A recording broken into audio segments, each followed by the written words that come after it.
Lecture 2 will attempt to answer a rather, one of the paradoxes I raised in the first lecture, and this will be a specific form of it, and that's a rather famous charge in philosophy. In fact, this is the charge of relativism, and one of the things that professional philosophers do in order to display their professional credentials is to respond to the relativist and to the skeptic. Nietzsche has been accused of being a relativist. One form of this accusation is a kind of mislabeling. In my opinion, it's a mislabeling of Nietzsche's view about the function of truth and lie. And he opposes that to true and false. Truth and lie, the function of that within philosophical discourse. He has an account of that we're going to discuss. One of the ways that philosophers have mislabeled this position is perspectivism. And the reason I hate that label is like relativism. It makes someone think that someone, in this case Nietzsche, or someone else, might hold the absolutely ridiculous view that every view was as good as every other view. That is a complete straw person argument. No one has ever, or does now, hold the view that every view is as good as every other view.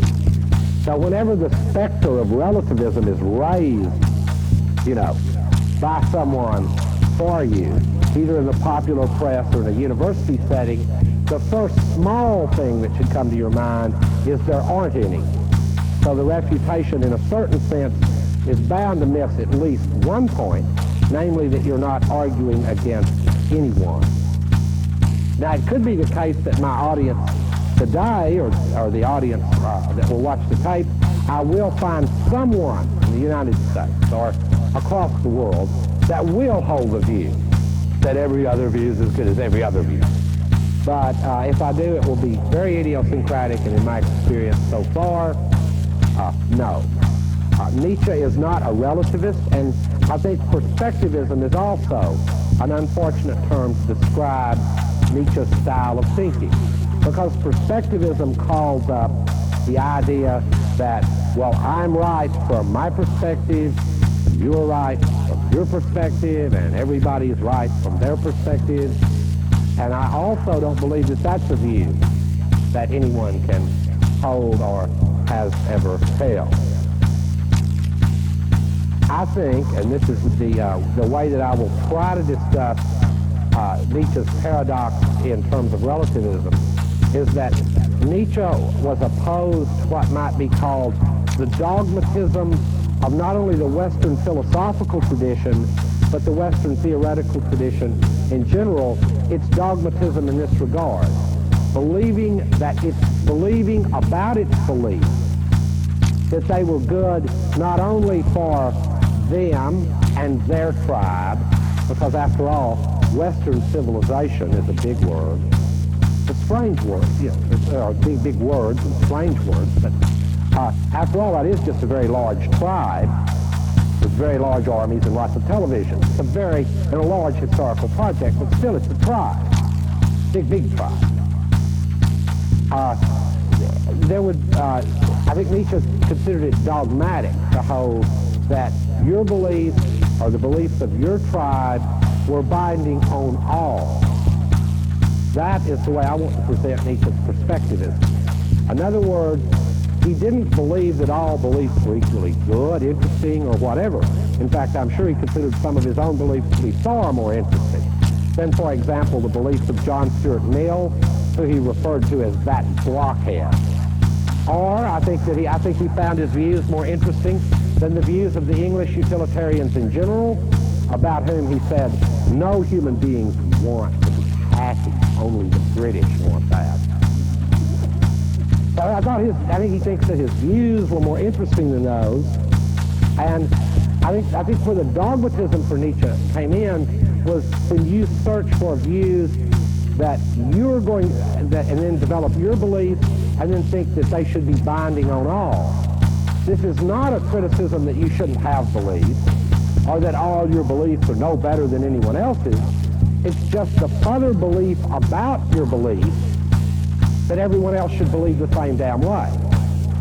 So it's a meta-belief, if you will, a belief about your belief. In fact, I think that it's perfectly consistent to believe a wide number of things with a great deal of passion, and then believe about those beliefs that you could be wrong. I hope that's not a further paradox. I do not think that it is. It seems to me perfectly consistent to believe something passionately, to believe it in a very deep way, and have a belief about that belief that, well, you know, I could be wrong. So the dogmatism that Nietzsche is after runs very deep in our theoretical traditions. I can't overestimate this. It's a dogmatism that has continued throughout what might be called the project of the West, and it's even built into the Socratic pursuit when Socrates asks the question, what is X? And what fills in the X are those famous Greek ideals: virtue, excellence, beauty, goodness, and so on. Now, Nietzsche had the highest respect for Socrates, and as I just said, as I said before, Nietzsche considered him to be an exemplary person, coupled with Plato's construction of him. They, in a way, were an ideal for Nietzsche. But the dogmatic part of Socrates was that Socrates wanted, for Nietzsche, Socrates wanted an answer to the question, what is X? Like, what is beauty, goodness, truth, excellence? It wouldn't be good for just Socrates or good for the Greeks, but once discovered, had to bind everyone. In other words, it wouldn't be enough just to believe it, which seems to, what Nietzsche calls sort of gay, happy theoricity enough to just find a belief that you can live with and believe. No, the theoretical enterprise of the West is imperialistic in a way. It's got to find a belief that others then have to believe, and that he considered dogmatic. This, by the way, you may notice, is not, in my view, a relativist position at all, because it's not inconsistent with the view that you think your beliefs, precisely because they're your beliefs, are superior to some other beliefs. In fact, I take it to be finally the case that if you didn't think that, they wouldn't be your beliefs. In other words, somebody comes up to you and gives you some other ones, and you go, oh, hell, those are better than mine. Then they will be yours after you've heard them out, right? So it seems fairly natural that you believe your beliefs. The dogmatic assumption is everyone else should believe your beliefs. And this is not relativism. There have been some modern philosophical names attached to this position called fallibilism, and yet Nietzsche's too interesting in a certain way to be called that either. In other words, I want to present Nietzsche not specifically within that philosophical context, but I do want to present him as addressing it, which he does. And anyone who's ever addressed any issue in philosophy knows that the irritating thing is how the simplest questions can turn into philosophical ones. Sometimes philosophers realize that what we do is ask a series of rhetorical questions that come up whenever people are very frustrated. In other words, we ask questions like, what the hell does that mean? Generally in a fight, a domestic fight, a rhetorical question.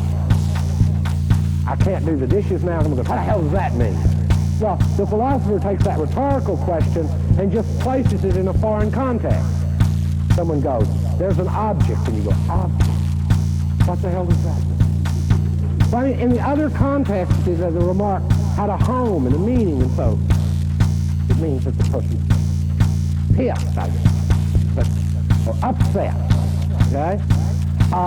In this other context, though, what does it mean? Doesn't seem to have any purpose. About those sort of metaphysical beliefs, Nietzsche was no metaphysician. In fact, he thought that was, in a way, a very pompous thing to be, to try to answer those kinds of questions in a way binding for all. Now, I call that a kind of imperialism, and I didn't use that political term without thinking about it for a while.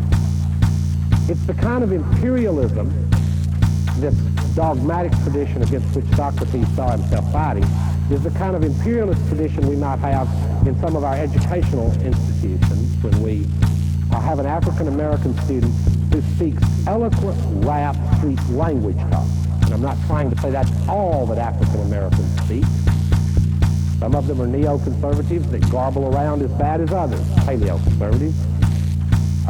Some are just as unfortunately stupid as their Anglo-American or Anglo-Saxon counterparts.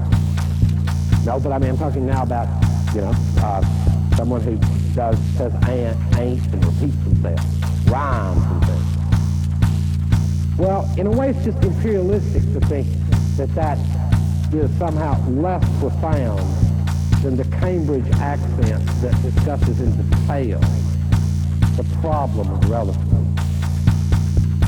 It is not only a class, a racial bias, because as William James once said, the trail of the human serpent is overall. There are many forms of life, many cultures, many ways to look at things. And Nietzsche at his best expresses in his work that diversity and that complexity of the many ways to interpret speech. Now, imperialistic in this educational sense means that we want you to leave our institutions of higher learning talking like we talk and writing like we write. And we divide through by the issue of whether you think at all, because all the evidence we have for that is what you've said and what you've written. You may be not thinking at all, or thinking very bizarre thoughts. You may be on some hallucinogenic drug. Who knows what's inside? But if you leave there writing like we write, talking like we talk, in short, obeying relations of power, then you're educated. You certainly, and certainly Nietzsche saw this as conformity and not connected with truth. So before I tell you what, Nietzsche doesn't give us a positive theory of truth. I'll give you two things quickly. One is the standard philosophical refutation of relativism. I'll give you that too. Because there's not much point in taking a long time to deliver a banality. The second thing I'll give you quickly is the current, I guess, most widely accepted theory of truth in philosophy, which, again, because it's a banality, I won't take long in presenting. The first, the refutation of relativism, which is taken to be the view, as I said, that any view is as good as any other, which could be restated as any proposition and or statement is as true as any other. Right. The views can be turned into statements. I believe that as. All of those are as true as any other. Well, here's the philosophical refutation of that view which I have already said no one holds. Socrates, in fact, comes up with this refutation. Namely, let's take the view that all views, all statements are as true as any others. Therefore, you have a statement like this, let's say, that we take the strong relativist way of stating that, which is, there is no truth. That's a strong relativist way of stating, if there were any relativism. There is no truth. And then the philosopher asks, well, if there's no truth binding for all, no truth for the philosopher, since that amounts to the same thing, for most, for the mainstream. There is no truth. What's odd about the sentence, there is no truth? Well, we know what's odd about it. What's odd about it is that there must be one, namely that one. The sentence, there is no truth, must be true. This is how philosophy. Because if it's not true, then there is truth. So it looks as though the relativist is involved in what philosophers call a self-referential paradox. Namely, the relativist can't state his or her position because in stating it, they must appeal to the notion of truth, which their position attempts to undermine. That's the Socratic, and still a standard refutation of relativism. Well, there is another thing, and in the dialogues this works perfectly, because Plato's writing them So he gives Socrates his line and the interlocutors their line, so Socrates wins a lot of the debates that way, which is the same reason that certain political figures who are in power now do well at a lot of press conferences. When you know both the questions and the answers, the dialogue, discussion, and debate simplifies greatly. The relativist could always just say this about someone if they're worth it to people. Again, Nietzsche is perhaps supposed to be scandalously one. The relativist could always say, homie, don't play that. In other words, no. When I said there was no truth, I was just trying to irritate you. I don't play that truth game. I don't talk that way. I talk about interesting, beauty, good for life, importantly more right than you, and so on. And that would create another interesting, diverse, and fascinating conversation. I don't know how many of you have seen the movie Liana by John Sayles, but this power to argue and get at the truth is also absolutely, I think, throughout the Western tradition, coded in a certain way and identified with males. It's not accidental that all the so-called great philosophers are male. But there's a great scene in the movie where a woman loses an argument to her husband, who's a professor. When the argument's over, she goes, well, I don't care if I lost the argument. What she said is true, you're still wrong. And if you in the scene, she's right. He is still wrong, whether he knew how to argue better or not. You see? So there's something that Nietzsche, there's a kind of dogmatism in here that Nietzsche wants to root out the origins of. A kind of dogmatism, sort of control over the instruments of what will count as true and false. What will count as true and false. It's very important to get at. Now, the banal theory that I promised you that philosophers now hold about the truth is Tarski's theory of truth. It's the redundancy theory of truth.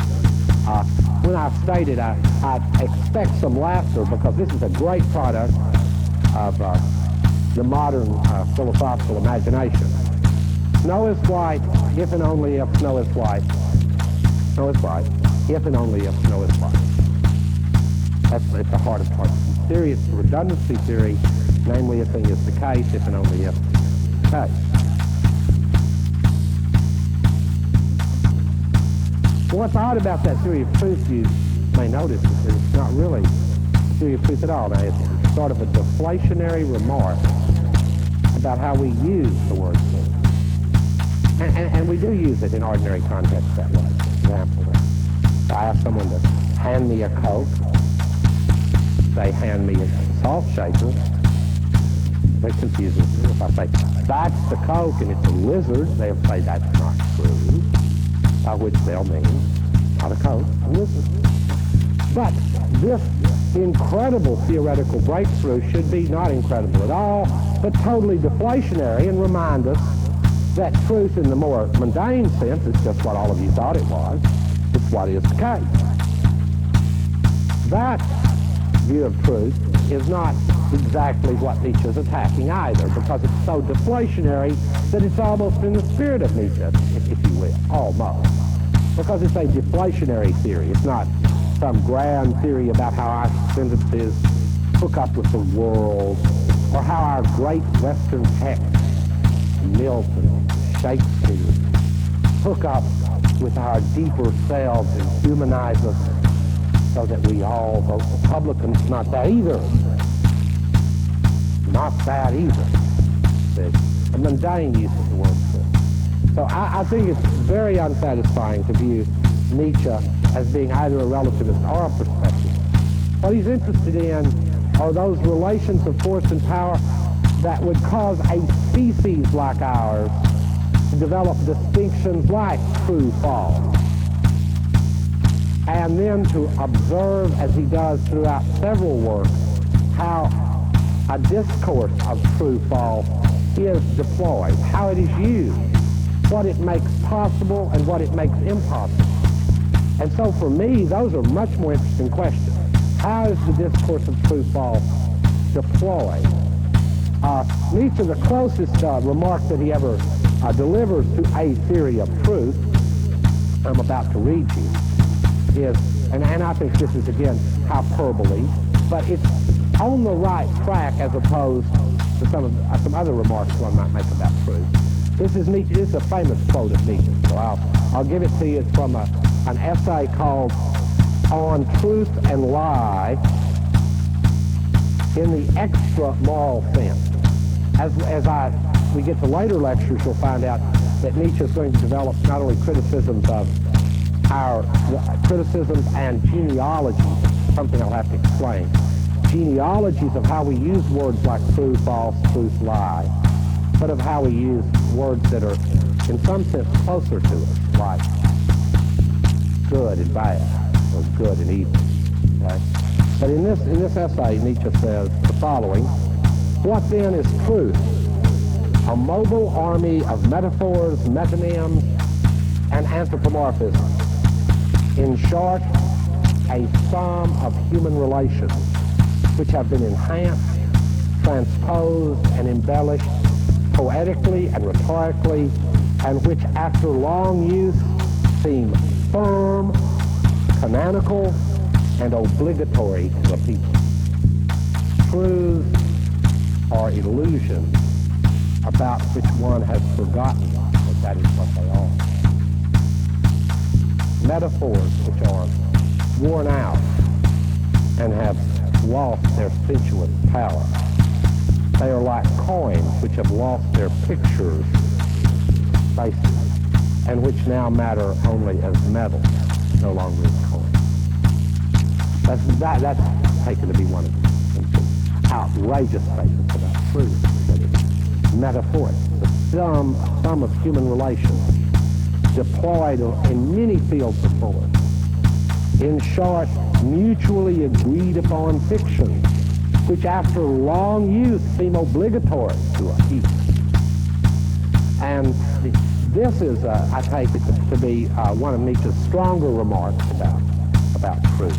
I think it can be, we can make that clear with the history of our own country. There are certain things which after long use have become obligatory for us to believe are true. I have heard, and I've heard it ad nauseum, and until, well, ad nauseum. Let me say it in my West Texas way, until I want to puke, I've heard it, that the United States is democracy. Because after long use, after herd-like obedience to this word, we've come to believe it. The most dangerous thing in some ways that threatens our democracy is the belief of the overwhelming majority of our citizens that perhaps in some sense we do have one. If we question deeply what a democracy is, a government in which the power really does come from the people or whatever, we question these worn-out metaphors and look back. In other words, try to look for their origins in power and who deploys them. It might become interesting to see that this is an illusion about which we have long since forgotten that it is one. The power of Nietzsche's genealogies is to look at how important words to us like truth, good, evil, and in the case I just used democracy, not in order to destroy these words forever, to destroy their employment, but in order to point out how they become worn out after long use. And certainly, compared to the vibrancy of the word democracy, it's earlier, he said, earlier when the word was used in the dawning of the bourgeois revolution, when it was used with such sensuous power, with such effect, with town meetings and public spheres, people fighting things out, vigorous like that, at least as we idealize it. Perhaps that was an illusion too. But compared to that, our current democracy does seem, to borrow the metaphor, to be like a coin without a face. A metaphor that has worn out and lost its power. Now, many of you are going to go, it hasn't lost its power. Hell, everybody's becoming a democracy. The whole world is. Which may just simply mean, in Nietzsche's terms, that nihilism, that threat that I mentioned before that comes along with modern life, along with the spread of the commodity and work as a relation that all humans will be subjected to, it may just simply mean that will win. That will win. And if it's called democracy, it will just be a herd-like lie, something we say to one another so that we don't stand out at dinner parties. And you don't want to stand out when someone, well, we don't live in a democracy, I don't think. You start giving reasons. You stand out. It makes you feel uncomfortable. So this is part of the of Nietzsche's take here, is that truths become comfortable through long use. So through long use, it becomes comfortable to say, well, we're a democracy. Of course, Shakespeare's a great writer. And by the way, Shakespeare is a great writer, I think. I haven't been picking on Shakespeare. I have been, but I like him. I didn't think I'd ever live to see a culture where Mel Gibson would be Hamlet, but I did. But I did, you know. I mean, you all did. I mean, most of us probably went. I went. Very amusing. In any case, let me dispatch with this charge of relativism. Nietzsche does have a view of truth and how it's deployed, and he takes our tradition, the Western one, to be dogmatic. In fact, to return after the little sidetrack down democracy, which is really supposed to just be a clue for some things I want to discuss later, to discuss the way in which this has been a masculine use of truth. One of Nietzsche's most famous, Nietzsche's known for all of his sex, let me just say this right out front. Nietzsche's known for tons of sexist aphorisms. It's an interesting phenomenon that so many women theorists, brilliant ones that I know, love and read Nietzsche, in spite of the fact that his text is filled with the most virulent sexism. I mean, Martin Downey would never say this stuff. I don't know if any of you remember him, but things like, when you go to women, always take a stick. I mean, even Martin didn't say that. Nietzsche did. But again, Nietzsche will imply, and I'm not trying to beat him up for that. I think Nietzsche may have been making explicit some things that are implicit in theoretical settings like the university as well as in everyday life. But in any case, Nietzsche had a very intriguing question for philosophy. What if truth turned out to be a woman, let's think? In other words, Plato, my friend, Kierkegaard, my friend, what if instead of rational argument, that truths were more like gossip in that small fabric of conversation which has held the world together? What if it turned out to be that subtle, complex weaving of narratives and stories and myths, and what we sometimes refer to as old wives' tales, 90% of which turn out to be very interestingly right. Generally, you know. Well, it's an old wives' tale that if you've got a bad cold, a little shot of whiskey and lemon juice will help. Well, great that it's an old wives' tale. It just shows how smart old wives were, right? Because it will help. Well, now, Nietzsche's challenging question to philosophy is, what if truth turned out to be a woman? The underlying thematic being this. What if it's not what you guys think it is? A lecture where you outline 5 propositions and then argue for them. And make points. Win arguments. See, all these sort of battlefield metaphors. Deploy your argument. Attack their position. Win your point. What if truth didn't turn out to be anything like that at all? Nietzsche asks rhetorically. Which the best parts of Nietzsche are all rhetorical poems, in my view. I will look at a systematic argument of it, but I'm not doing that. Just trying to kid people who are a little too serious about the word truth. Maybe not too serious. I'm quite serious about it myself. The problem is that I'm not serious about a theory like snow is white if and only if snow is white. The reason I'm not serious about that is because I knew it. I told it all of you before you got here. Obviously, that doesn't do anything interesting. The perspectivism of Nietzsche's, the so-called perspectivism, is more a reminder to us to guard against the dogmas of our own tradition. And the dogma here that I have examined is this one about belief. That our ways, our here means our tribe's ways of proceeding, are our own.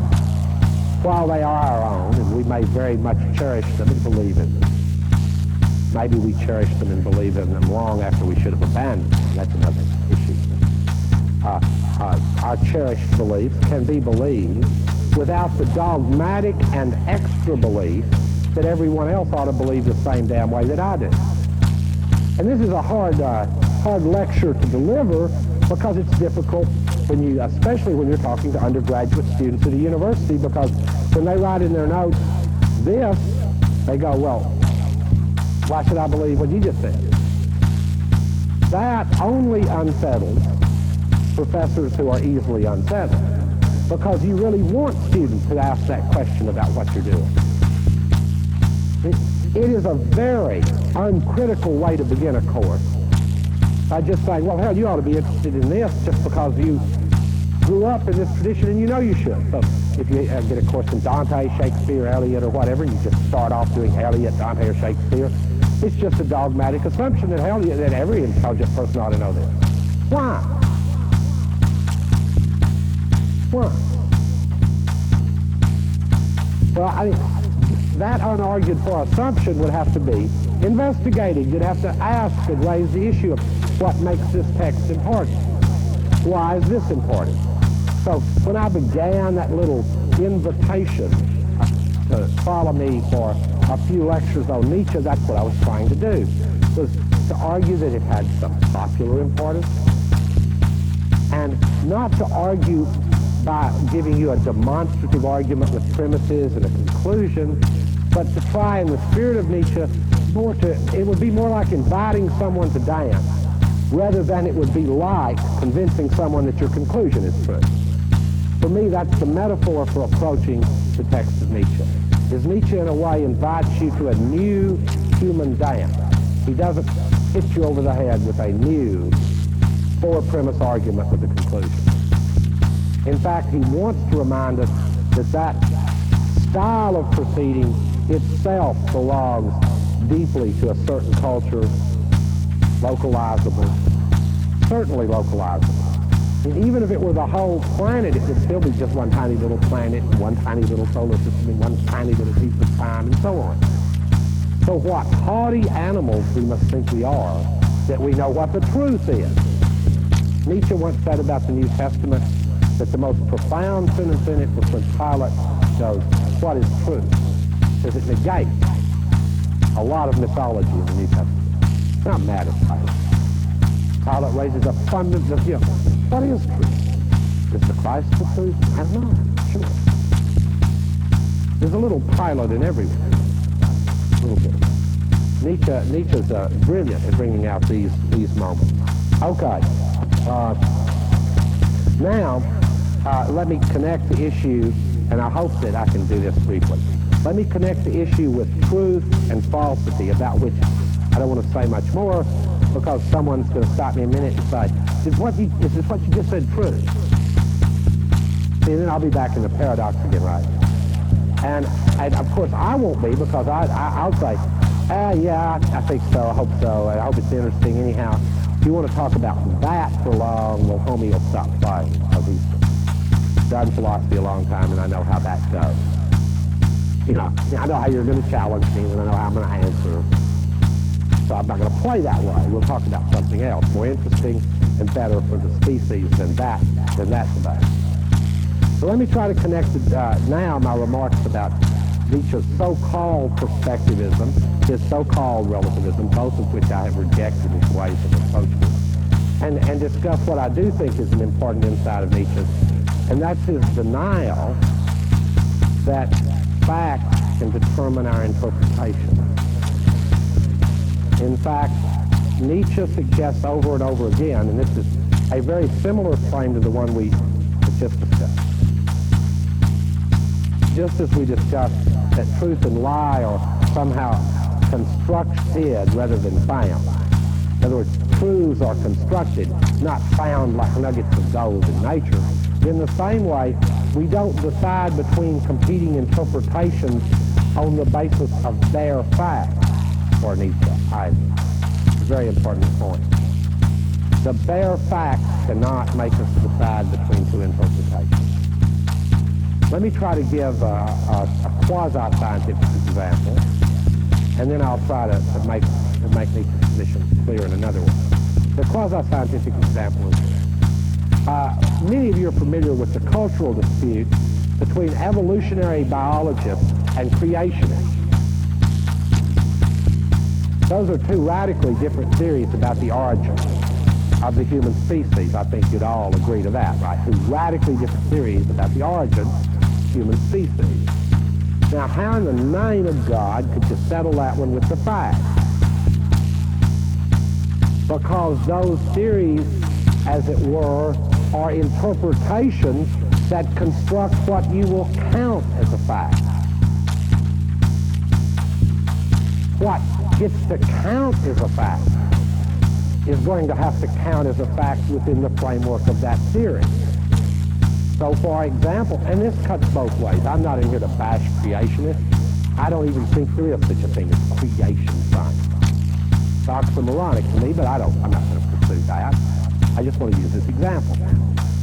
What possible counter-evidence could convince a creationist that the world wasn't God's creation? Could you find some special uncreated thing and hand it to them? This is uncreated. See, here's a fact. Your theory's wrong. No, because whatever you find, if it's a dinosaur track, and they want to argue that, God created everything just like it is, here's this dinosaur track, and they've got no other explanation. I've even heard people say that the devil put them there to fool them. You see, because facts can't overthrow a view like that. You follow me? Because the interpretation sets the context for what's going to count as a fact. Now, I'm not going to get the evolutionary biologists off the hook here either. Because if they run across a duck-billed platypus, and you've got all these evolutionary trees and stories, and this damn thing is, it doesn't walk like a duck and quack like a duck, it quacks like a duck, it has a tail like a beaver, and it swims like a fish, lays eggs like a puppet, it flies, all this crap, and they just go, here's its branch. That's the same thing, don't you see? The theory's got to put it somewhere, it goes there. But that's just the same thing as the creationist with the thing. I mean, the theory, the interpretation is going to construct what will count as a fact within that interpretation. Now, this is not the strong argument that there are no facts. You see, that's a dumb, again, if you argue this at this point with many philosophers, they're going to say, oh, well, then you don't believe in facts. No, I don't believe in fair facts. Things we bump into the world without any notion of what they are at all that decide what we ought to think.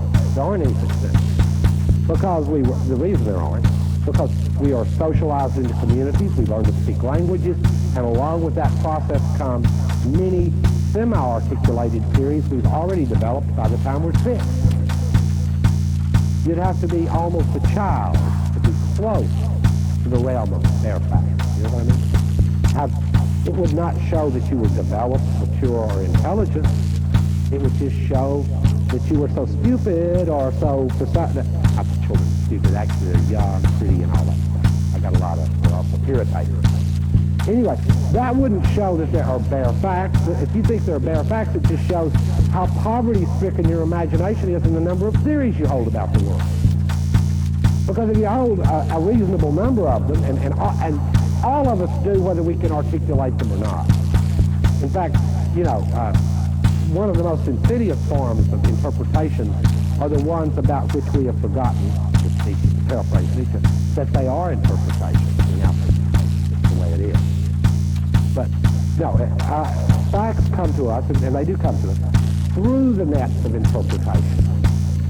Through the nets of interpretation. And facts do not overthrow interpretations directly. Enough facts within your interpretation can wear it out in a certain way. In other words, certain interpretations can sort of outlive their usefulness for life, for the species, can become unfortunate ways to continue to interpret. This process, however, is not itself rationally discussable. By that I mean there's no scientific account of that. It just happened. I mean, it just happened that there was an Egyptian religion that was around for 2,000 or 3,000 years. Today no one believes it. Christianity's been around a long time, and in 1,000 years no one may believe it. Because like with individual human lives, this planet, this nation, this religion, this God, this whole universe. They just wear out and go away. And as the poet Yeats once said, human beings are in love, and they're in love with what vanishes. I think it's a beautiful sentiment for Nietzsche, to be in love with what vanishes.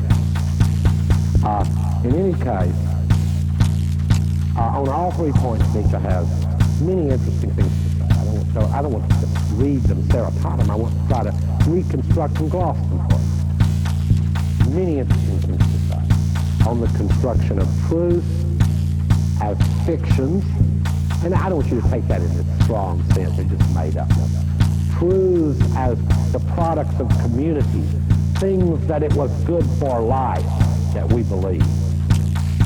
So, interpretation as our topic of discussion rather than the facts which are constructed by. And then also, during this lecture, wanted to lay to rest some of your doubts about, well, is this relativism or perspectivism or any views as good as any other view? And if you believe this, once you start building universities, that instead of Shakespeare and Milton, you'll have articles like Jane Austen, the masturbating girl. One that's always quoted in the press as an example of one of these new feminist, deconstructive, deconstruction feminist, relativist, Marxist, neo-wild things that's going on at all the universities, corrupting all your children. Aren't you scared? Hell, aren't you scared? I wouldn't. The challenge for traditional interpretation is itself a tradition built into our tradition. To be absolutely ruthlessly critical is a tradition built into our tradition.